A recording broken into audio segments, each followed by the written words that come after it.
Reçois de moi le parfum qui t'est dû, la beauté de ton nom, oh, mon âme est perdue. Je veux n'être qu'à toi. Jésus, je t'aime.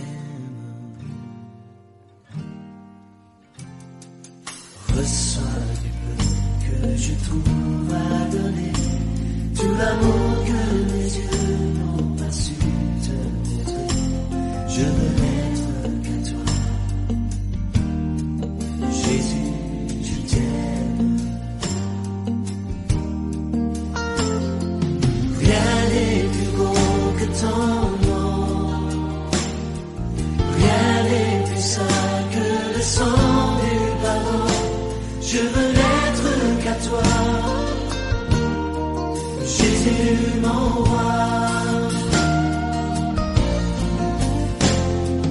Je ne peux rien que vouloir te louer, adorer ton saint nom et ta fidélité. Je veux n'être qu'à toi, Jésus, je t'aime. Je veux porter la vie à ta croix, les pensées de mon cœur dans le cœur de tes voix. Je veux n'être qu'à toi, Jésus, je t'aime. Rien n'est plus beau que ton nom, rien n'est plus saint que le sang du pardon. Je veux n'être qu'à toi, Jésus mon roi.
c'est mon secours. Sur le chemin que ta vie a tracé, je marcherai chaque jour. Garde mes yeux les attraits doucement, garde-moi près de la croix. En ce lieu saint où mon âme est féconde, d'humilité et de joie. Sois l'adoration, fidèle à toi, gloire à notre victoire.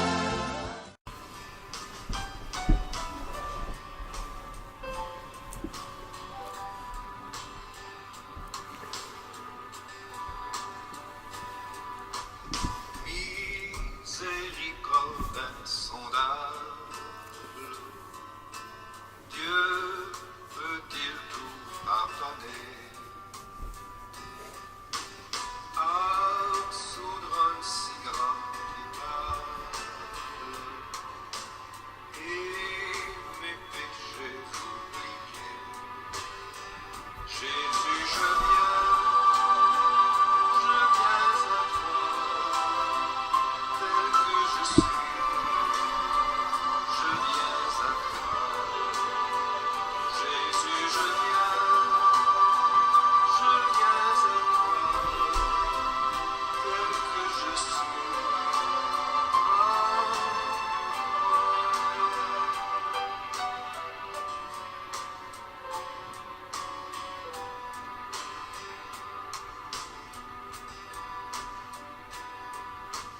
Longtemps j'ai loin de sa face, provoqué son sein.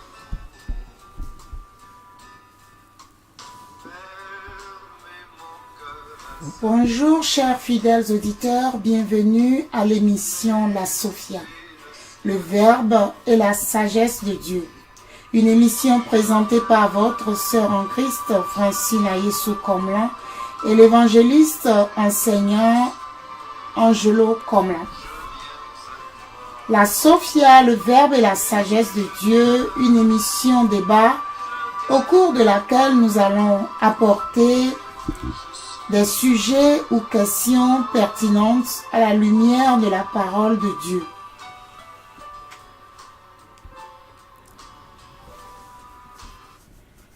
Prions ensemble. Seigneur, nous te remercions pour ce moment et nous remettons la séance sous ta couverture. Que ton Esprit Saint nous conduise et nous enseigne. Dans le précieux nom de Jésus, nous avons prié. Amen. La parole du Seigneur est une lampe à nos pieds et une lumière à nos sentiers. Amen. Nous allons ensemble écouter l'humble serviteur de Dieu, le frère Angelo, qui va porter certaines de nos questions à la lumière de la parole de Dieu. Shalom, pasteur Angelo. Shalom. Merci d'être au rendez-vous divin. Je prie et je crois que nous serons tous au rendez-vous de la noce de notre Seigneur Jésus-Christ. Amen. Amen.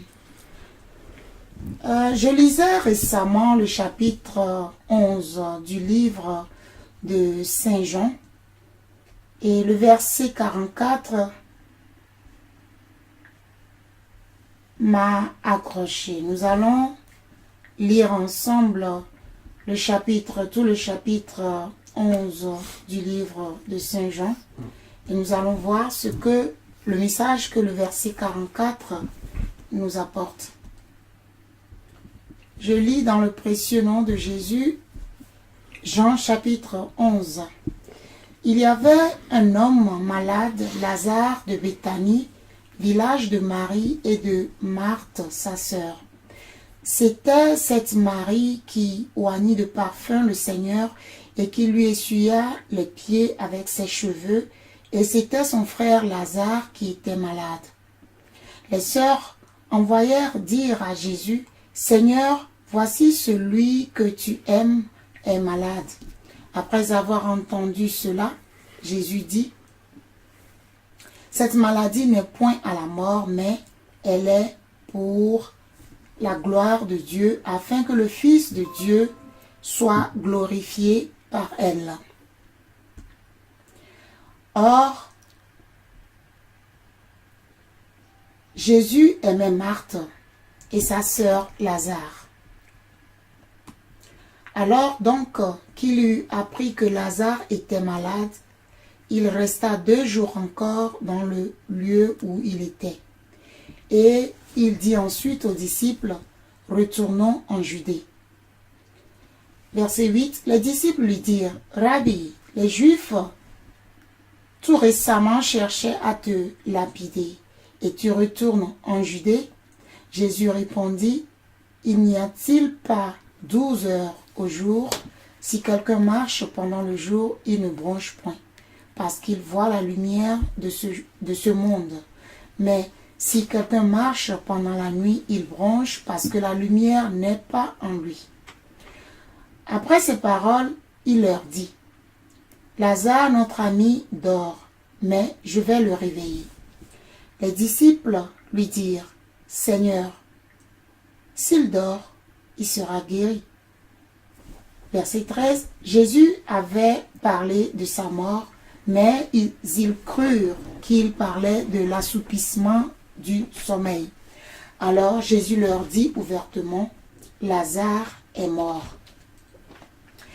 Et à cause de vous, afin que vous croyiez, je me réjouis de ce que je n'étais pas là, mais allons vers lui. » Jésus étant arrivé, trouva que Lazare était déjà depuis 4 jours dans le sépulcre. Et comme Béthanie était près de Jérusalem, à 15 stades environ, beaucoup de Juifs étaient venus vers Marthe et Marie pour les consoler de la mort de leur frère. Verset 20. Lorsque Marthe apprit que Jésus arrivait, elle alla au-devant de lui, tandis que Marie se tenait assise à la maison. Marthe dit à Jésus, « Seigneur, si tu eusses été ici, mon frère ne serait pas mort. Mais maintenant même, je sais que tout ce que tu demanderas à Dieu, Dieu te l'accordera. » Jésus lui dit, « Ton frère ressuscitera. » « Je sais, lui répondit Marthe, qu'il ressuscitera à la résurrection au dernier jour. » Jésus lui dit, « Je suis la résurrection et la vie.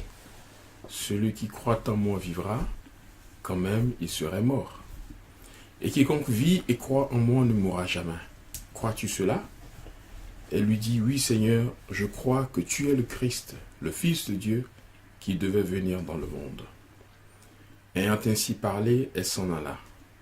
Puis elle appela secrètement Marie, sa sœur, et lui dit, « Le Maître est ici et il te demande. » Dès que Marie eut entendu, elle se leva promptement et alla vers lui. Car Jésus n'était pas encore entré dans le village, mais il était dans le lieu où Marthe l'avait rencontré.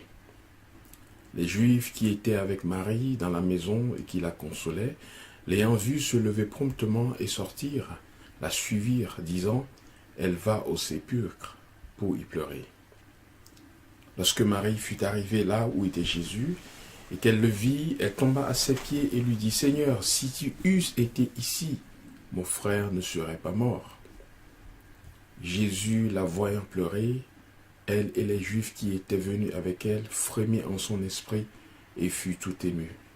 Et il dit, « Où l'avez-vous mis ?» Seigneur, lui répondirent-ils, « Viens et vois. » Jésus pleura. Sur quoi les Juifs dirent, « Voyez comme il l'aimait. » Et quelques-uns d'entre eux dirent, « Lui qui a ouvert les yeux de l'aveugle, ne pouvait-il pas faire aussi que cet homme ne mourût point ?» Jésus, frémissant de nouveau en lui-même, se rendit au sépulcre. C'était une grotte et une pierre placée devant. Jésus dit, « Ôtez la pierre. » Marthe, la sœur du mort, lui dit, « Seigneur, il sent déjà, car il y a 4 jours qu'il est là. » Jésus lui dit, « Ne t'ai-je pas dit que si tu crois, tu verras la gloire de Dieu ?» Ils ôtèrent donc la pierre. Et Jésus leva les yeux en haut et dit, « Père, je te rends grâce de ce que tu m'as exaucé. Pour moi, je savais que tu m'exauces toujours, mais j'ai parlé à cause de la foule qui m'entoure, afin qu'ils croient que c'est toi qui m'as envoyé. » Et en dit cela, il cria d'une voix forte, « Lazare, sors !» Et le mort sortit les pieds et les mains liés de bandes, et le visage enveloppé d'un linge. Jésus leur dit, « Déliez-le et laissez-le aller. » Plusieurs des Juifs qui étaient venus vers Marie et qui virent ce que Jésus crurent en lui. Mais quelques-uns d'entre eux allèrent trouver les pharisiens et leur dirent ce que Jésus avait fait. Alors les principaux sacrificateurs et les pharisiens assemblèrent le Sanhédrin et dirent, « Que ferons-nous? Car cet homme fait beaucoup de miracles. Si nous le laissons faire, tous croiront en lui.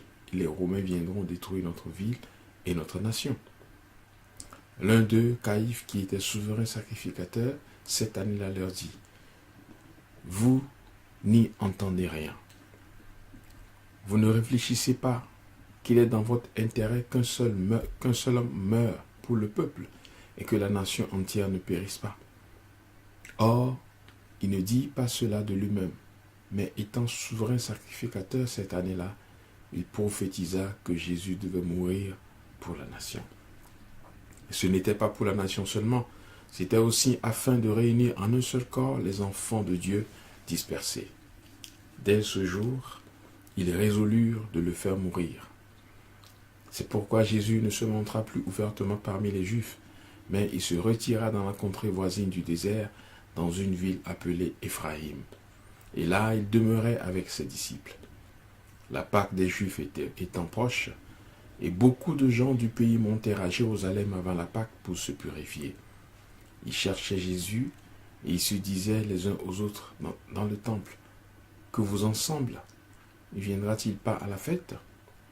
Or, les principaux sacrificateurs et les pharisiens avaient donné l'ordre que si quelqu'un savait où il était, il le déclara afin qu'on se saisisse de lui. Que l'Éternel bénisse sa parole. Amen. Le sujet de notre causerie, notre discussion portera ce soir sur le verset, principalement sur le verset 44. Verset 44 de Jean, chapitre 11. « Et le mort sortit, les pieds et les mains liés de bandes, et le visage enveloppé d'un linge. Jésus leur dit, « Déliez-le et laissez-le aller. » Déliez-le et laissez-le aller. Dis-nous, pasteur, comment Lazare était-il sorti du tombeau, les pieds et les mains liés? Je me suis posé cette question et en méditant sur la scène, j'ai vu en esprit un mort encore tout bandé et qui a été poussé par une puissance parce que avons-nous jamais vu ou est-il possible qu'une personne marche ayant les pieds liés? Nous savons qu'on peut marcher ou on peut tituber, les mains liées et le visage bandé, mais qu'en est-il de quelqu'un qui a les pieds et les mains liés et aussi le visage bandé? Merci, sœur Francine. En fait, en pensant à ce qui s'était passé à la tombe avec Lazare et en voyant ce phénomène par lequel quelqu'un qui était bandé dans son linceul, les pieds, les mains, le visage, et qui a été appelé à sortir de sa tombe par Jésus, le Fils de Dieu. Et il se présenta devant la tombe, toujours bandé de la tête jusqu'aux pieds. Eh bien, il n'y a qu'une seule entité, une seule puissance qui peut faire ça. C'est la même puissance, le même esprit qui a ressuscité Jésus-Christ d'entre les morts. C'est la puissance de la résurrection, c'est-à-dire le Saint-Esprit. C'était l'œuvre du Saint-Esprit, tout simplement. Amen. Amen. Alors, nous allons, donc, vous dites, que c'est le même esprit qui avait ressuscité le Seigneur Jésus-Christ d'entre les morts, qui a donc ressuscité Lazare dans son tombeau et qui l'a amené, donc il l'a porté hors du tombeau. Voilà, oui. Donc, nous allons voir un peu le verset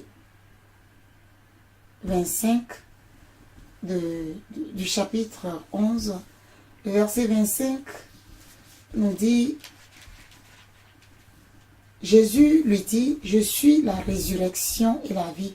Celui qui croit en moi vivra quand même il serait mort. » Alors,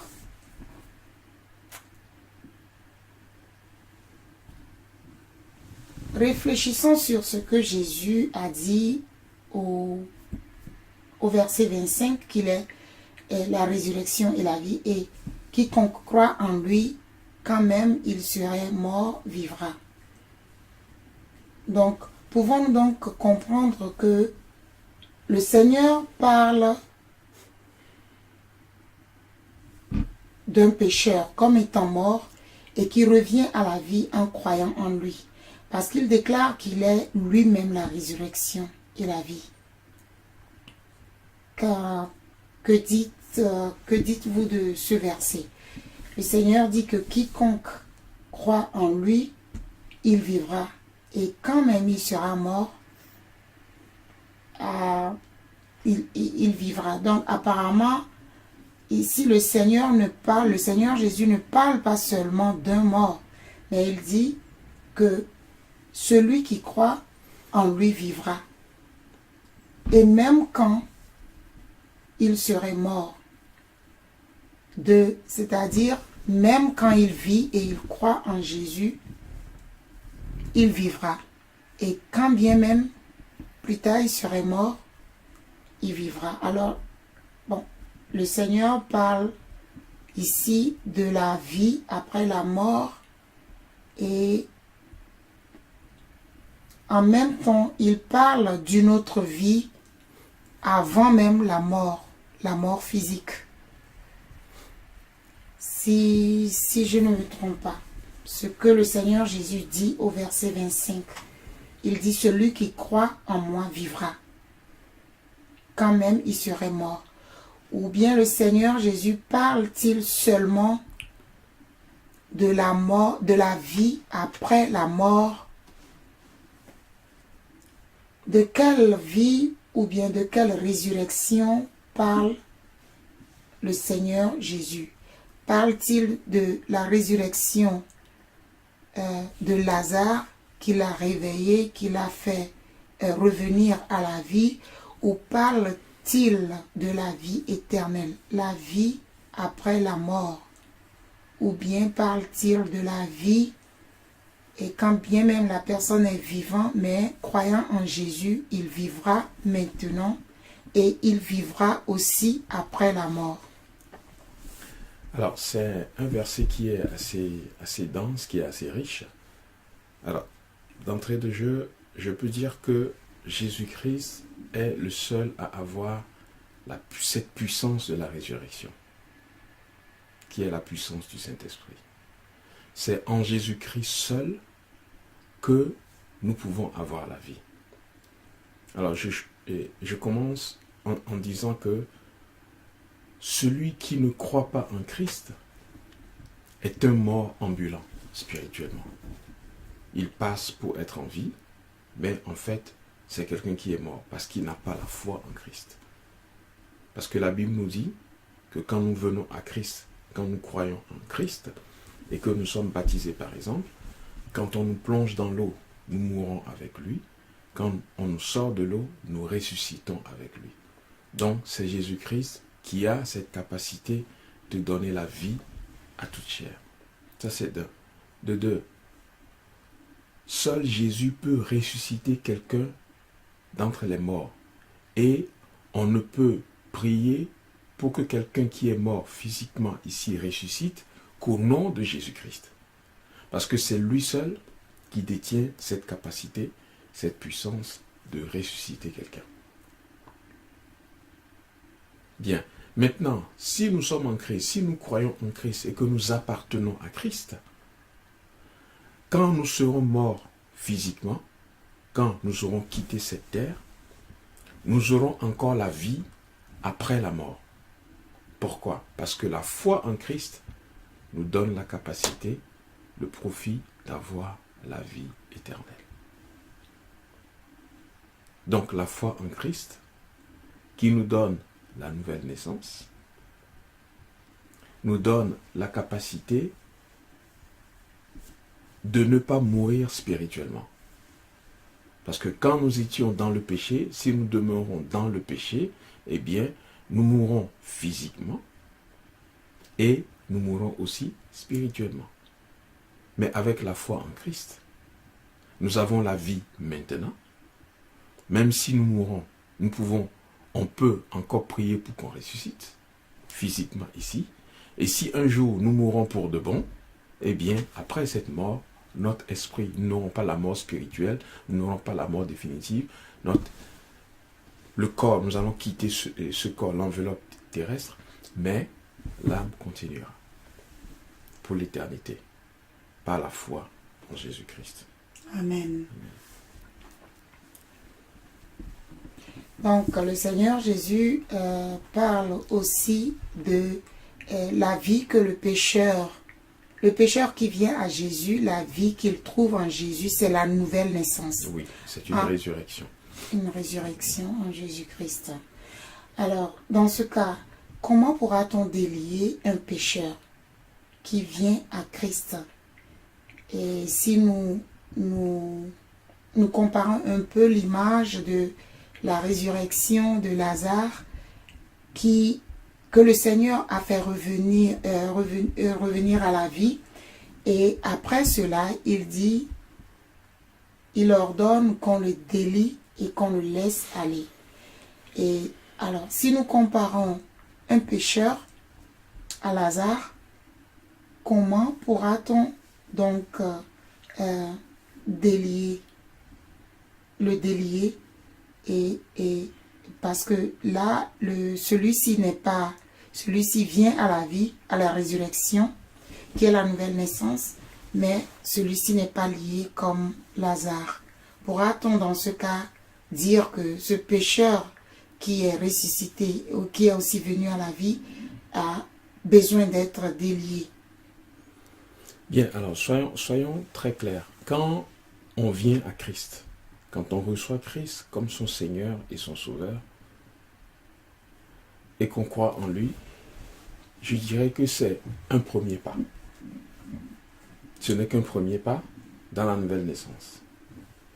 Ce n'est qu'un premier pas dans le processus de la délivrance. Parce que la délivrance, en fait, c'est un processus, surtout la délivrance du péché. Alors, dans Jean 8, versets 31 à 32, Jésus a dit, « Si vous demeurez dans ma parole, vous êtes vraiment mes disciples. Vous connaîtrez la vérité, et la vérité vous affranchira. Vous connaîtrez la vérité, et la vérité vous rendra libre. » Alors, c'est Christ et sa parole qui nous libèrent. Si on prie pour quelqu'un qui vient à Christ, il est entré dans l'introduction, ou bien dans le premier pas du processus. Mais pour qu'il puisse entièrement abandonner la vie de péché, eh bien, il faut qu'il ait une haute éducation. Il faut qu'il soit outillé autrement. Il faut qu'il soit remodelé avec la parole de Dieu. Et au fur et à mesure qu'il reçoit l'enseignement de la parole de Dieu, au fur et à mesure qu'il s'adonne lui-même à la méditation, l'Esprit de Dieu qui est dans la parole le remplit, prend contrôle et petit à petit, il laisse l'habitude du péché pour s'adonner à l'habitude de la justice, à l'habitude de la sanctification et à l'habitude de marcher dans la vérité. Et même si quelqu'un est malade, ou bien si quelqu'un était possédé par un démon, si on prie pour lui, il peut avoir une délivrance instantanée. Mais pour que la délivrance soit maintenue, pour qu'il ne retourne plus dans ces liens-là, il faut qu'il mène une forme de vie, un nouveau style de vie. Et ça, c'est avec la parole de Dieu que cela va se faire. Donc la délivrance avec la parole de Dieu, c'est la délivrance la plus sûre. C'est la délivrance la plus complète. C'est la délivrance qui sera vraiment permanente. Amen. Vous avez parlé de péché et parlant de la délivrance, parlant de délier un pécheur qui vient à Christ, qui vient à la nouvelle naissance, qui est en quelque sorte une résurrection de ce dernier. Vous avez parlé de péché et vous avez parlé de lien. Alors, pouvons-nous comprendre que les péchés sont des liens alors qui lient le pécheur à la mort, et en venant à Christ, il reçoit la vie qui est la nouvelle naissance, et donc il aura besoin d'être délié, c'est-à-dire abandonner l'ancienne vie, abandonner les péchés qui constituent les liens qui le relient à la mort. C'est en sorte une façon de recevoir la délivrance, d'être délié, comme le Seigneur Jésus a dit. Absolument. Quand nous savons que la Bible dit que le salaire du péché, c'est la mort, et que les guillons de la mort, c'est le péché. Donc, les deux sont intimement liés. Celui qui s'adonne au péché est sur la voie de la mort éternelle. Quand il sera mort sur cette terre, il mourra aussi spirituellement. Donc, il mourra éternellement. Parce que tant qu'il vit dans le péché, il vit sous la coupe ou bien au service de Satan, qui est condamné un jour à périr totalement dans l'état ardent de feu et du soufre. Donc, et tous ceux qui le suivront périront avec lui. Spirituellement, ce sera la mort spirituelle éternelle. Amen. Mais quand on vient à Christ, avec sa parole, vous savez, Jésus a dit, allez partout dans le monde et faites de toutes les nations qui? Des disciples. Un disciple, c'est qui? C'est celui qui apprend d'un maître et vit comme son maître. Donc, on peut aller prêcher la parole de Dieu aux gens qui vont se convertir, qui vont venir à Christ, mais nous avons le devoir, nous avons la responsabilité d'en faire des disciples. Et des disciples, ce sont des gens qui apprennent. Apprennent quoi?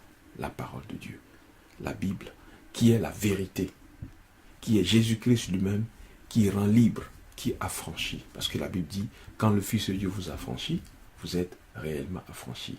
Et le Fils de Dieu, Jésus-Christ, c'est la parole. Amen. Alors, le Seigneur Jésus, quand le Seigneur Jésus parle, tout ce qui sort de sa bouche est puissant et significatif. Nous le savons tous. Alors, vous venez d'expliquer comment délier un pécheur, comment délivrer et libérer un pécheur des liens de la mort qui sont ses péchés. Mais le Seigneur Jésus n'a pas seulement dit déliez-le, mais il a aussi dit laissez-le aller. Que dites-vous de laisser-le aller? Sur le pécheur qui vient de naître de nouveau, qui vient de recevoir la vie en Jésus-Christ. Bien, alors, celui qui, comme je l'ai dit, vient à Christ, il est formé. La formation avec la parole de Dieu, c'est la délivrance. On lui apprend à vivre une vie autre que la vie de péché. On lui apprend à vivre la vie de sainteté, la vie de justice. Alors, il peut maintenant lui aussi aller témoigner de sa nouvelle foi et faire aussi des disciples. Amen. Donc, Amen. Lazare, une fois que Lazare a été délié, sera délié, les bandes lui seront enlevées, Oui. il pourra aller maintenant, j'étais mort, je suis revenu à la vie. Parce que Jésus-Christ est venu me ressusciter, il peut aller témoigner. De la même manière, celui qui était mort par le péché et qui est venu à la vie par sa foi en Christ, et qui a été délié, rendu libre, affranchi avec la parole de Dieu, eh bien, il a aussi la capacité d'aller pour continuer l'œuvre de la grande commission telle que le Seigneur Jésus-Christ nous l'a donnée. Amen. Amen. Amen. Au début, vous avez expliqué notre résurrection avec Christ par le baptême par immersion. Oui. Oui.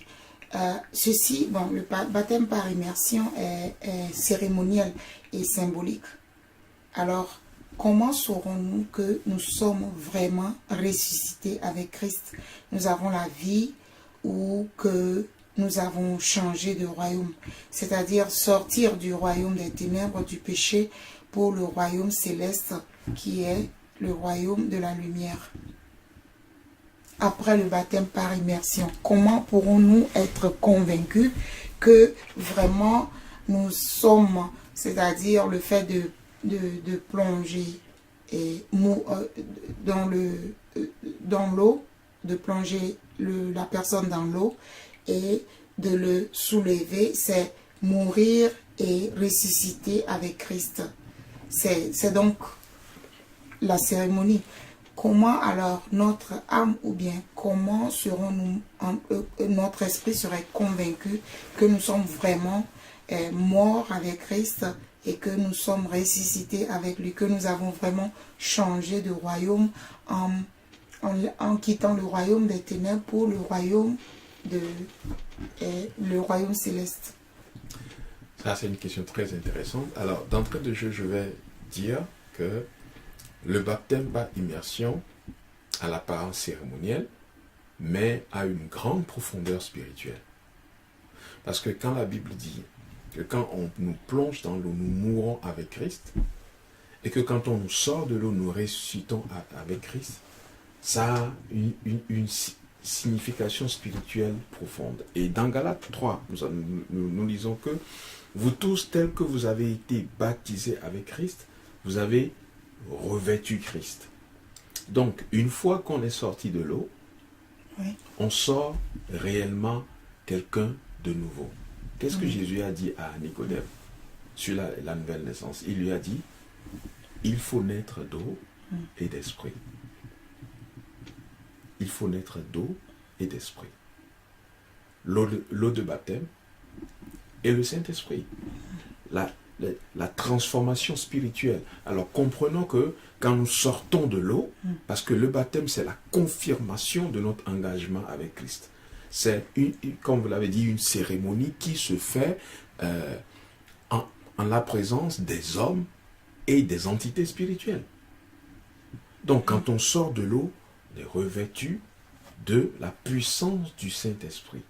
Et cet esprit-là, comme le dit la Bible, témoigne à notre esprit que nous sommes devenus enfants de Dieu.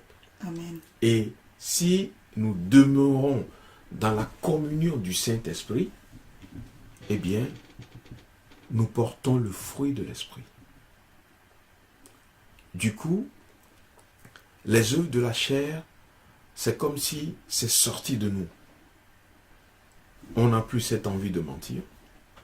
On n'a plus cette envie de se quereller. On ne regarde plus ce que les autres ont comme extraordinaire pour jalouser. Parce qu'il y a cette satisfaction, cette plénitude du Saint-Esprit qui fait de nous, qui fait du croyant, qui fait de la personne qui est venue à Christ et qui a été baptisé, plongé dans l'eau, ça fait de lui un être nouveau. C'est comme des liens ont été coupés. C'est-à-dire, la racine de certaines choses qui sont charnelles, mondaines, ont été coupées. Et je sais que plusieurs personnes ont fait cette expérience. Du coup, on se sent quelqu'un d'autre et on n'a plus envie de faire certaines choses négatives. Dès lors, on sait Et le Saint-Esprit nous témoigne que nous avons changé, que nous sommes devenus enfants de Dieu, que nous sommes devenus quelqu'un de nouveau qui ne peut plus vivre suivant la chair. Amen. Merci, pasteur. Voyons un peu ce que le verset 8 au verset 10 nous dit. Jean chapitre 11, verset 8. Les disciples lui dirent, Rabbi, les Juifs, tout récemment, cherchaient à te lapider et tu retournes en Judée. Jésus répondit, il n'y a-t-il pas, 12 heures au jour, si quelqu'un marche pendant le jour, il ne bronche point, parce qu'il voit la lumière de ce monde.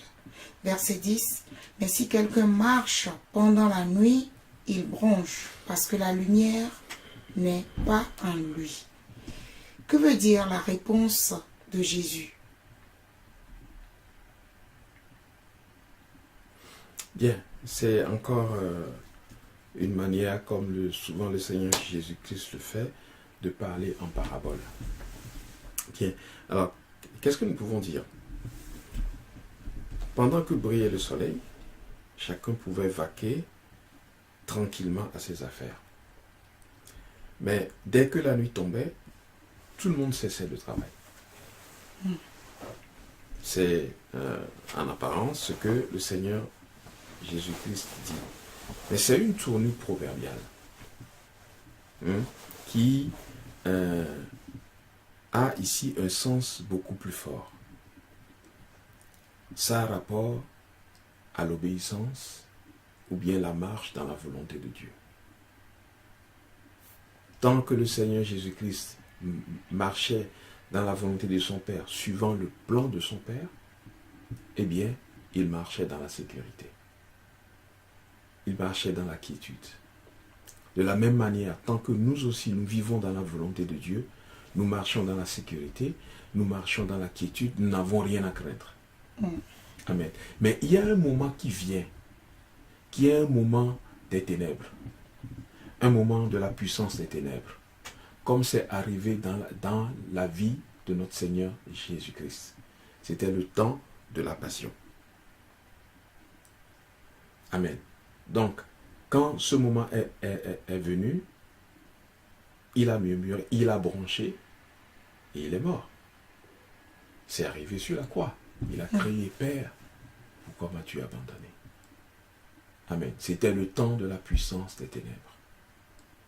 Et cela arrive aussi dans la vie des croyants.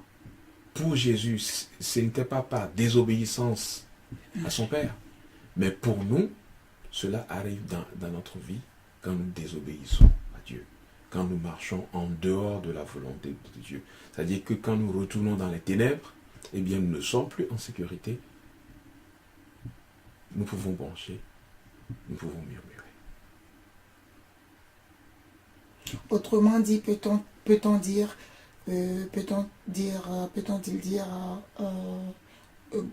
bon, nous pouvons pécher si nous marchons dans les ténèbres, si nous marchons en dehors de la volonté de Dieu. Donc nous sommes retournés dans le péché et nous retournons sur la voie de la mort. Je sais aussi que le Seigneur Jésus a dit qu'il est la lumière du monde. Et ici, il dit, au verset 9, si quelqu'un marche pendant le jour, il ne bronche point parce qu'il voit la lumière de ce monde.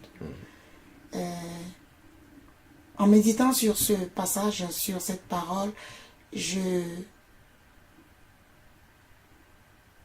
comprends comme si le Seigneur Jésus disait, si quelqu'un marche alors selon la volonté de Dieu, si quelqu'un marche dans la sainteté, il ne pêche point parce qu'il voit la lumière de ce monde.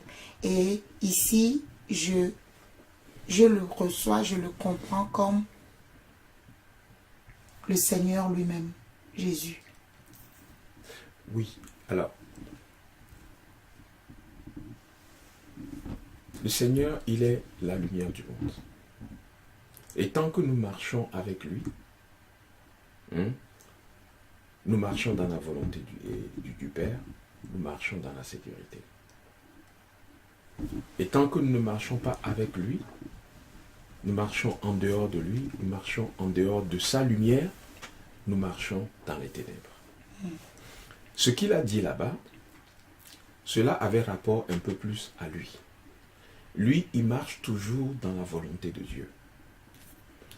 Pendant le temps de son ministère sur la terre, par la volonté de Dieu, il marchait en toute sécurité, personne ne pouvait rien lui faire. Mais il est arrivé un temps dans son ministère, selon toujours la volonté de Dieu, qu'il devait marcher dans la puissance des ténèbres, c'est-à-dire qu'il devait marcher dans la souffrance. Il sera un temps où il va souffrir, être crucifié et mourir. Mais ça, et ce qu'il dit, c'est par rapport à lui, à son ministère à lui. Mais si nous voulons faire l'herméneutique, ramener ça à nous aujourd'hui, tant que nous marchons avec lui qui est dans la lumière, qui est la lumière, nous marchons dans la sécurité, dans la volonté de Dieu. Mais si nous nous écartons de lui, eh bien, nous retournons dans les ténèbres. Et tout peut encore arriver. Nous pouvons encore pécher, trébucher et mourir. Amen. Et un mot de fin aux auditeurs. Bien, et qu'est-ce que nous pouvons dire? Si nous sommes venus à Christ, c'est pour un but. Parce que la Bible dit que nous avons été prédisposés à être semblables à l'image de son Fils, qui est le premier-né en plusieurs frères. Et si nous avons eu la grâce de venir à Christ, nous devons savoir que c'est un privilège que nous avons eu de passer de ennemis de Dieu par le péché pour devenir enfants de Dieu par la foi en Christ, héritier et co-héritier avec lui. Amen. Pour l'éternité, de la vie éternelle. Alors qu'est-ce qui peut nous arriver de plus grand? Quel plus grand miracle peut nous arriver que ça? Et pourquoi ne pas préserver ce miracle dans notre vie jusque dans l'éternité? Amen. En devenant disciple de Christ, en apprenant de lui, en marchant dans ses pas, en nous laissant guider par lui, qui est la lumière, et qui est l'auteur et le consommateur de notre foi, vivre dans sa volonté, l'attendre, ce qu'il vienne nous prendre pour le festin des noces de l'année. Que le Seigneur nous aide, que le Saint-Esprit nous guide, afin que nous puissions avoir les yeux fixés sur cette vision, jusqu'à en bénéficier éternellement pour la gloire de Dieu. Amen. Alléluia.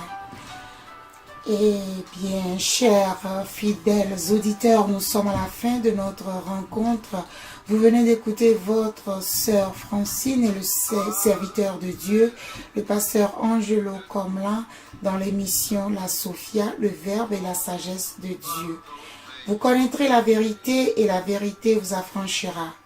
Prenons à présent un moment en musique pour savourer l'amour de Dieu. Restez bénis.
connaît nos défaillances, nos chutes de chaque jour,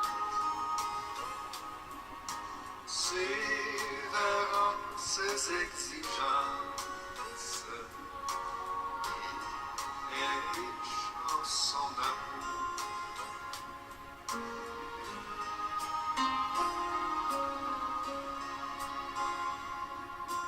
Quel ami fidèle et tendre, nous avons en Jésus-Christ, toujours prêt à nous